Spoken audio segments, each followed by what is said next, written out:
Lately, I've really been thinking about the Aptera and how it would fare as like a sort of solo international expedition vehicle. And the more I think about it, the more I actually think it's going to be really good at it. Hear me out. Think along the lines of like Mark Travels, if you've ever watched his channel, who's doing international touring on an electric motorcycle. He's driven all the way from Germany through down to Thailand, including through Iran, Pakistan, India, Nepal. Like, it's pretty crazy. And he's done all of that off of just AC charging, because zero motorcycles do not have DC fast charging. If you've never watched his channel, I highly recommend it. On one end, you've got electric motorcycles, which are relatively efficient with their range per kilowatt hour, but with the caveat that obviously you can't bring very much stuff with you. But on the other end of things, you've got like full-size overlanding setups like vans and SUVs, which gives you a lot more gear carrying capacity, as well as obviously an enclosed temperature-controlled sleeping space, at the cost of being a lot more inefficient. What I like about the Aptera is it seems to take the best of both worlds. It'll have an enclosed temperature-controlled sleeping space, because it'll have its own version of camp mode, that'll be big enough for one person to fully stretch out and sleep comfortably while also having room for gear. And all of that, while if Aptera's specs are to be believed, being more efficient than an electric motorcycle. That efficiency matters because not every country is going to have DC fast charging infrastructure. Mark, traveling around on his motorcycle, had no issues finding places to charge, even in countries that don't have any EV infrastructure whatsoever. The Aptera is supposed to get just under about 10 miles per kilowatt hour. That means that for roughly 1 hour of charging, even here in North America on a standard wall outlet where our standard home electricity is one of the worst case scenarios in the world, even that gives you about 14 miles of range in 1 hour. You can effectively double that in places like China and most of Europe. And again, we're just talking about a standard home wall outlet. Even if you're driving across the country and charging off of just standard AC, if you're charging for about 12 hours every night, that works out to be roughly 165 miles of range a day. So you got to keep in mind that when you're doing these sorts of trips, you're not road tripping trying to make as much distance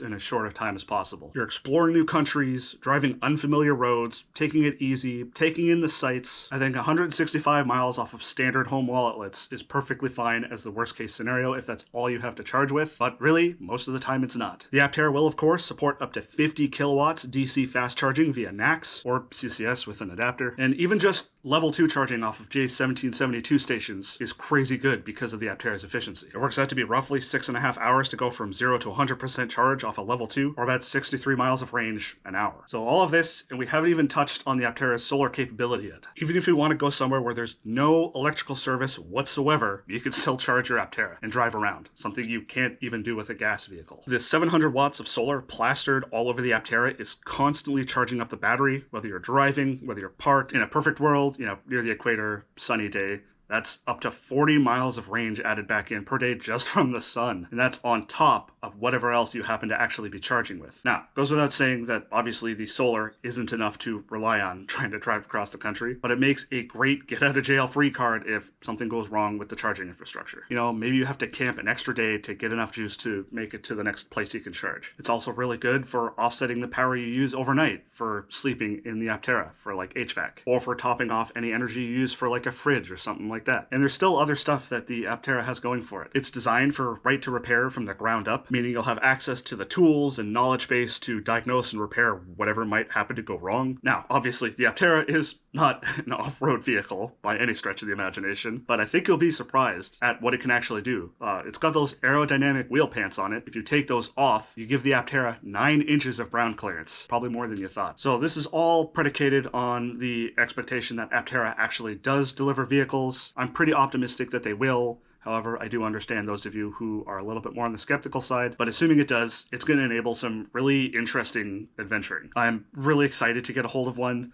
Unfortunately, I'm in Canada, so my deliveries will be way behind everyone in the US. If you're interested in reserving one, I, of course, have an affiliate link down below. Gives you $30 off their $100 reservation fee and gives me credit towards getting my own. So if you use my link, I greatly appreciate it, because I really, actually do want one of these things, like really bad. I want to see what it's capable of. I want to do what I talk about in these videos. I'm all about that high-tech EV adventuring lifestyle, so make sure you're subscribed if you're into that shit.